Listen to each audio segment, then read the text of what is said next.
Welcome to part 2 of my discussion with Chris Duane. Sure you're going to find this to be very educational.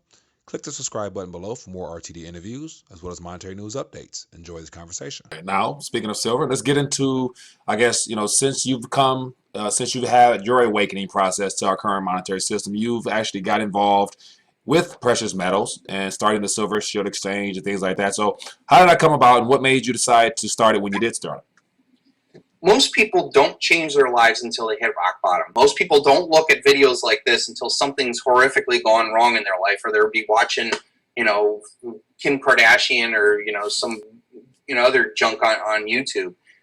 People don't question until their paradigm starts falling apart. I was a kind of a weird duck. Things were going fantastically well in my life. I was newly married. I was just out of the Marine Corps. My family's business was doing tremendous. I was making a ton of money, and so much so that I started going, is this real? Is this reality of 25-year-old millionaires coming in and buy, $50,000 cars for their nannies? Is this a reality that I'm living? Something's not right here. And I kept looking at all these people making so much money so quick, and I was like, God, something's not right. Things are too good. And that never happens with people. Usually when people are too good, hey, let's party on, let's take this to the max and, blow it up. And I wasn't like that. I actually got more nervous as the things got even better.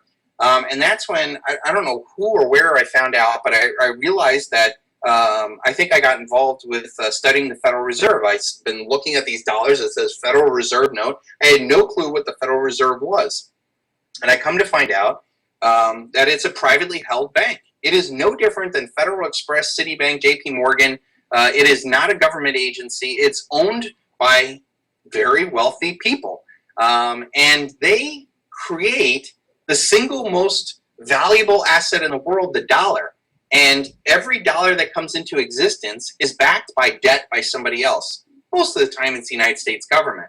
So the way that this system works, and it blew my mind, the way that this system works is, if $1 billion has to enter the economy, because this is not backed by silver, gold, or anything, in order for $1 billion to come to the government's got to go to the Federal Reserve, these privately owned bankers, and say, please, sir, we need $1 billion. And the bankers go, oh, certainly.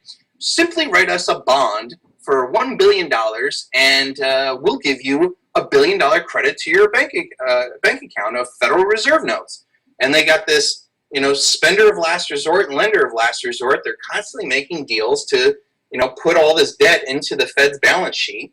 And the Fed goes, okay, you have to pay back this $1 billion plus interest.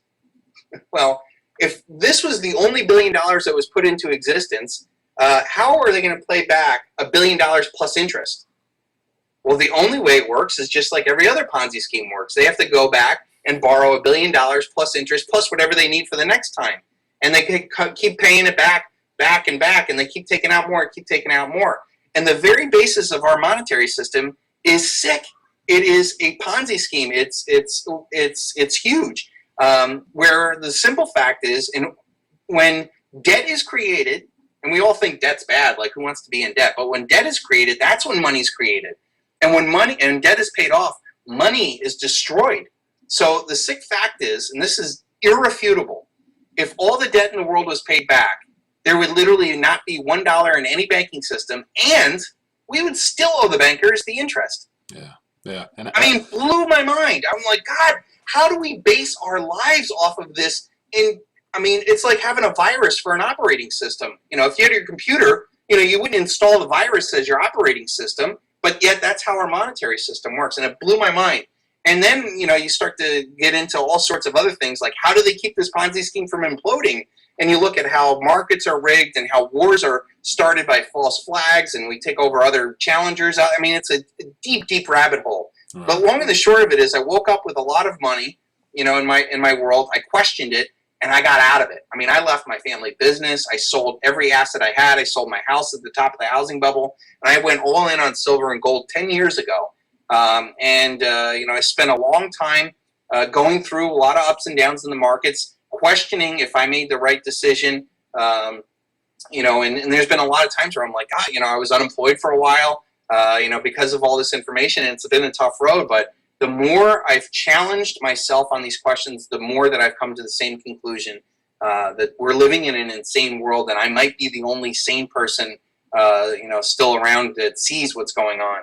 Right. Now, let's talk about currency devaluations. There's a lot of things happening globally, everyone trying to race to the bottom. Like you just mentioned a minute ago, the whole idea of central planning is to spread more debt. More debt is how things operate. So I look at, the spreading of debt is more so like, as you mentioned, a virus. I say it's like cancer, which has to spread in order for it to stay alive. Like it's more concerned with its survival than its host.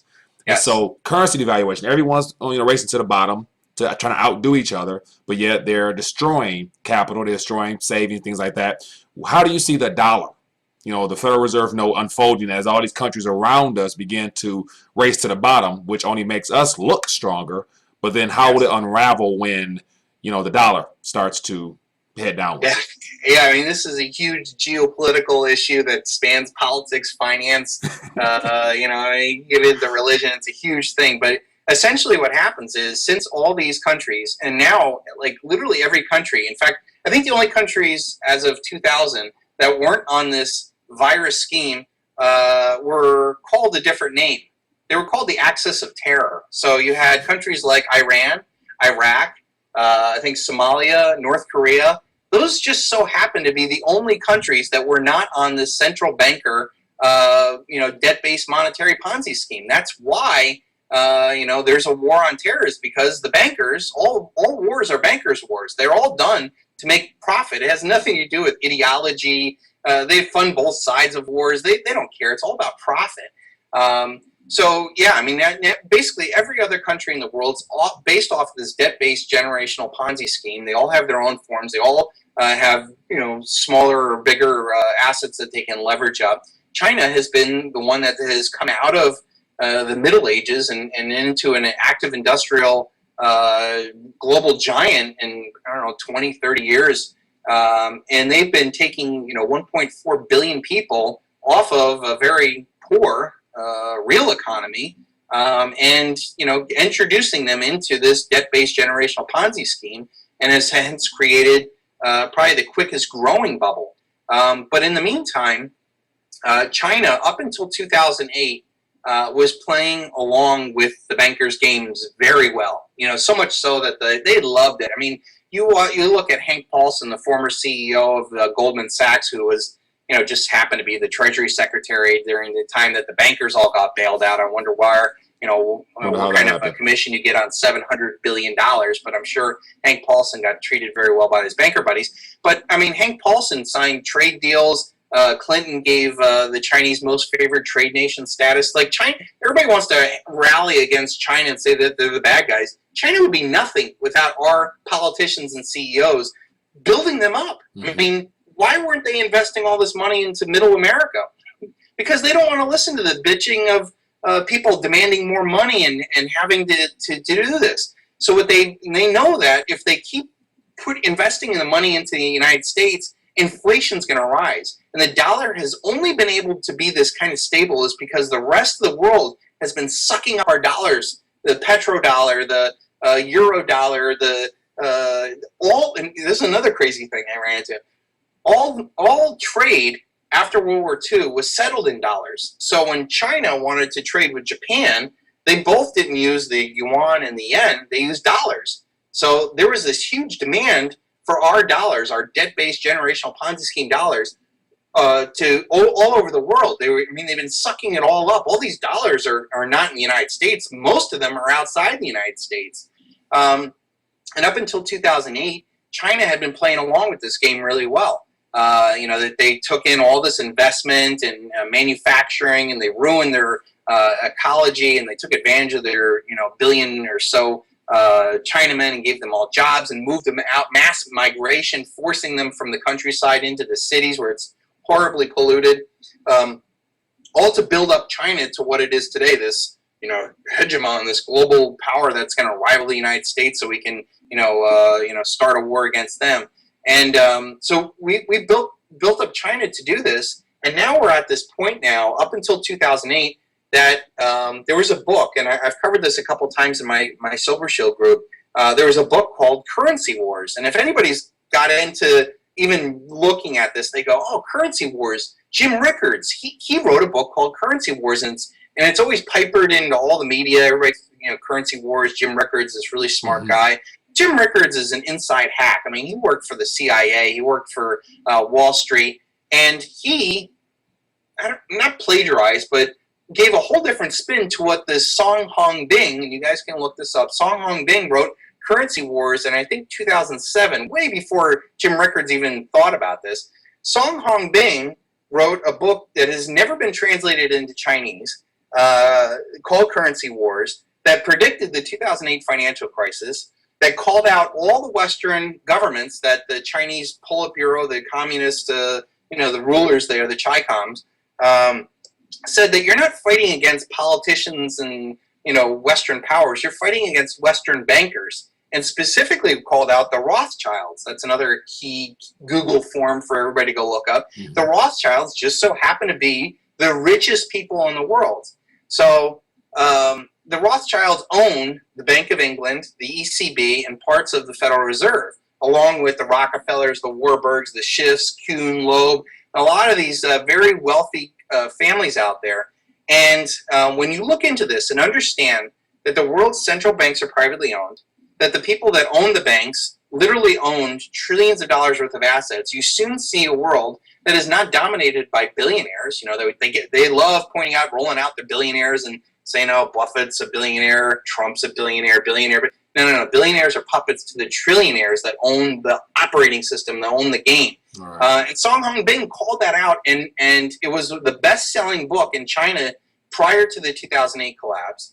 And after the 2008 collapse, you notice that China did something tremendously different. First of all, they were upset the United States, borrowed all this money from China. I think they had, at the point, $3 or $4 trillion that the Chinese had invested in United States debt. And what do we do with it? We use cash for clunkers. So we essentially borrowed Chinese money to give to American consumers to junk, usable cars, to go buy newer cars for more debt, because it's all about creating more debt. So the Chinese were upset about that. They had their Olympics, all this other stuff. But you start to see what happened after 2008. China started hoarding gold. They're the world's largest gold producer. They export no gold. They became the world's largest gold importer. They've now reduced their treasuries that they're doing. And because they're a big beast of a country, they can't do these things quickly and overnight. So since 2008, since the puny billion-dollar corporate problem, China has been doing the smart thing. They've been stacking gold. They've created non-dollar trading alliances. So remember how I said earlier that all these countries had to settle their trade in dollars? China set up non-dollar bilateral trade agreements. So now when China and Japan want to trade with each other, they settle in yuan and yen, cutting out the dollar. So now China's done this with, I think, 16 different countries, Russia, England, Australia, Japan, all these countries, and gotten rid of the demand that has been overseas with the dollar. And so during this time period, it would seem as if the dollar should be losing value, but that's not the case. The dollar's been gaining value. It doesn't make any sense. Also, China had been begging to get into the IMF, which is a Western-controlled international monetary fund, the World Bank. They've been begging to get in, and after 2008, they really stopped begging. And after 2011, they started creating their own World Bank called the Asian Infrastructure Investment Bank. And that bank, while still smaller than the IMF, signed up almost every single nation except for the United States and North Korea.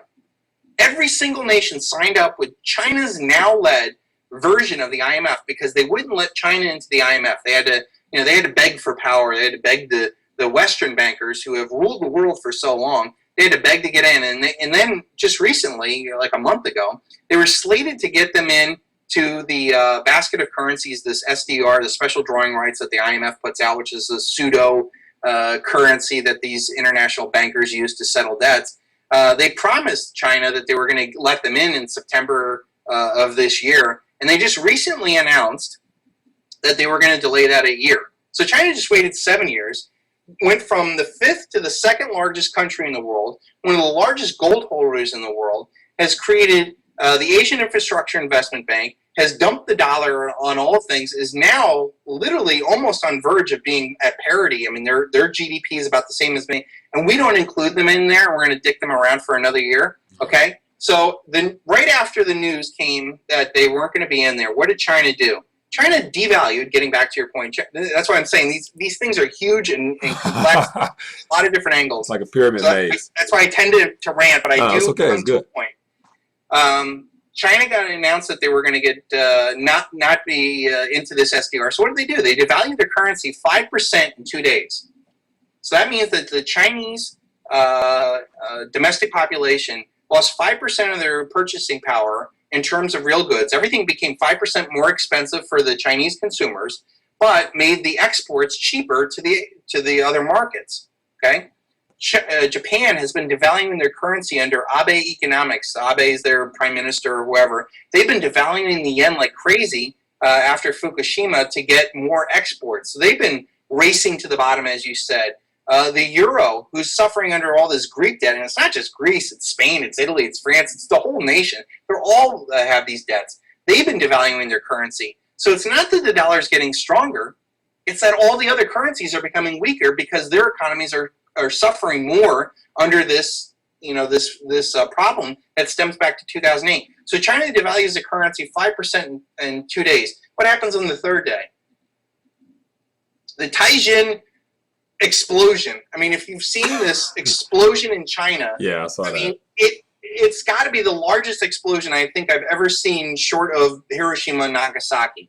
And they say it's some things that blew up, but you cannot tell me that a war hasn't started somewhere. You have a currency war, which is war by other means. You have all these alliances that are being built up with the specific purpose of dumping the dollar. The world hates us. They hate the fact that we've been sticking our nose in all these countries, that they have our aircraft carriers off the coast of China, threatening them, and all these islands that they're fighting for in the Pacific. The Germans hate us. Even we've occupied them. Japan hates us. Like, we've been occupying them. We still have people there. I have friends that are still in Korea. That we've been there for 50 years. I mean, all we've been doing is spreading debt and death, and the rest of the world's finally seeing a chink in the armor, and it's the dollar. And they're starting to prepare for it, and China, unfortunately, is leading the way. And I don't think they're the good guys. Trust me. I think they're a bunch of other mafia gangsters, too. There's no good guys out there except for you, the individual that recognizes that the world's screwed up, can make positive, productive action in their own lives to insulate themselves, to provide a buffer, to provide you a fighting chance to make it through the cataclysm that has to happen.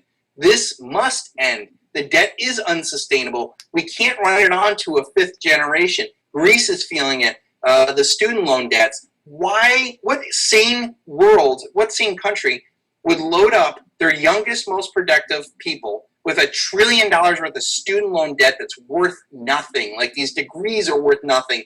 And now has hindered our youngest generation with these ridiculous amount of debts, so much so that they can't get married. They have to take shitty jobs because just to do anything. They're living at home. They're not going to form new families, not buy new houses, not continue on. I mean, it's insane, and it will end. The great thing is these young people that are suffering under this system that their parents and grandparents have created is going to end horribly. And while they're bearing the burden now, they're the ones that we're going to be looking for. A normal, healthy generation should be building up and providing all assistance in the world to the young people. And we have this parasitic, sick system that's sucking the wealth out of them. All right. Well, Chris Duane, I thank you for sitting down and sharing your thoughts. Definitely very entertaining and educational as well. Because, I mean, you do put it together in a very concise manner where, it'd be hard to miss the main point of the fact that things are changing. Now, last quick question. A lot of talk about things happening and unfolding this fall. What are your thoughts?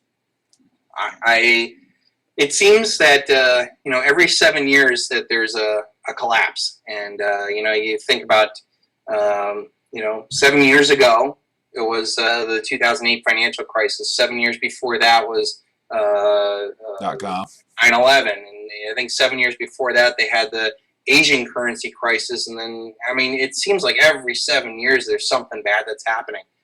So there's a lot to be said that this does happen. And I think it's simply a matter of mathematics. Like, you know, they have these systems where they collapse, and then what do? They load up more debt. And, you know, they have all this debt that comes on, and then it fuels the economy, and it builds it up, and then it's got to get washed out again. So we're already seeing since July or June, the stock market's down 1,300 points, you know, trailing off, and everybody seems to have this feeling. And the crazy thing is, this is another thing. Inflations, hyperinflations, depressions, crashes, market manias, all this other stuff, it's all based off of human psychology.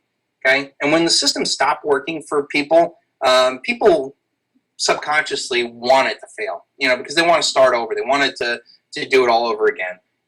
And I'm telling you, this time around, seeing how we bailed out our bankers, we bailed out our corporations on the backs of the world, off the backs of all those dollar holders all over the world. We just created $57 trillion, you know, overnight, or not overnight, but during the time to hold it up. We were the ones that benefited off of that. So we sold all these debts off to pension funds in Dusseldorf and China. We used all their things. And then when push came to shove, we just printed a ton more dollars. So all these other countries out there, they suffered. We really didn't. We didn't suffer. I know the 2008 financial crisis probably hurt a lot of people and a lot of people's jobs, but we haven't really suffered yet. And I think that the world has woken up to realize that this is a dollar game, and one that they don't want to play. And I think the rest of the world wants this to end. And God knows the wealth disparity that we have here. I mean, this system only benefits not the 1%, but like the 0.1% of 1% at the top of these Ponzi schemes. And everybody else is suffering. And it's the only way to fight against it is to say, I'm not playing in any rigged game anymore. I'm not. You know, if you can not work for dollars, that would be good, but most people can't do that. But start saving in real tangible wealth, and that's where silver is the absolute steal of a lifetime right now. Where you could, this is one final point. I'll just make this point. Historically, look in the Bible, look in Sun Tzu's Art of War, look at anything. A day's worth of hard human labor for a man was paid as 1/10 of an ounce of silver. It's in the Bible, you know, they got the vineyard workers getting paid a denarius. Sun Tzu's Art of War, you could have a 10,000-man army for 1,000 ounces of silver. I mean, can you imagine running, or no, 100,000-man army for 1,000 ounces of silver? I mean, that's like, that's 15 grand of silver that you could buy. And you'd be like Game of Thrones times, you know, 100,000 warlord, you know? Yeah. And then even during the turn of the century, factory workers were paid a dime a day. You know, buddy, can you spare a dime? That meant, can you feed my family for a day? Yeah. That paid for people's housing. So realize that this Ponzi scheme is a quadrillion-dollar, not trillion, quadrillion-dollar empire of lies that's blown up bubbles in real estate, bonds, stocks, globally, systemically, and realize how cheap 1/10 of an ounce of silver is. And also realize one final point. We could talk hours about silver. In fact, I've done videos about it. But if you took all the silver that's above ground today, there's about 1/10 of an ounce of silver per person everywhere. So if you were to equally divide all the silver, and trust me, it's not equally divided, you could only give 1/10 of an ounce of silver. That's how rare it is. Okay? So if you're not buying silver hand over fist to create generational wealth, because there will come a time when all these paper Ponzi schemes end, how else will humanity continue to transact basis if not going back to what worked for 5,000 years? Yeah, that's a solid point. So, Chris, give us a way that the viewers and people who come across you for the first time perhaps might be able to follow your work and be a blessing to what you're doing. Thank you. Probably the best place to start off is the sonsoflibertyacademy.com. That was my first foray into this whole information dissemination. It is 6 years worth of studying into a 48-hour absolutely free video session that will take you through the 5 stages of awakening, take you out of denial, get you angry, break down all these false leads that you'd end up following for a couple of years, make you depressed and realize how screwed up this world is, and get you to acceptance, you know, at the end, where you're going to start to realize that everything is in your power. You are special. We all have divine destinies to create a much better world, and it can happen. You can go to The Greatest Truth Never Told on YouTube, which I'm ending. I don't know. I'm done doing the day-to-day stuff. I put up over 1,000 videos in 4 years. The Greatest Truth Never Told. And then you can go to silvershieldexchange.com. That's where I have my coins, my auction site, and whatever articles I do post. Chris, thanks for joining us. Look forward to staying in touch and continue to follow your work. You're doing a good job, man. Keep it up. Thank you. I continue, carrying the message. Take whatever you need from my stuff and just spread the word, man. We need thousands of people like you out there, educating the people out there. You're doing a great job. So thank you. Thank you. Appreciate it. Well, this concludes my discussion with Chris Duane. I would love to get your thoughts and your comments about this interview. Scroll down below, leave a comment. We'd definitely love to hear what you think. Also, I want to encourage you to visit the Silver Shield Exchange, where you get a chance to see more of Chris's work. Also, visit rethinkingthedollar.com, where you get a chance to test your money IQ, as well as get a copy of my free ebook, The Simplicity of Money. And other than that, see you in the next episode.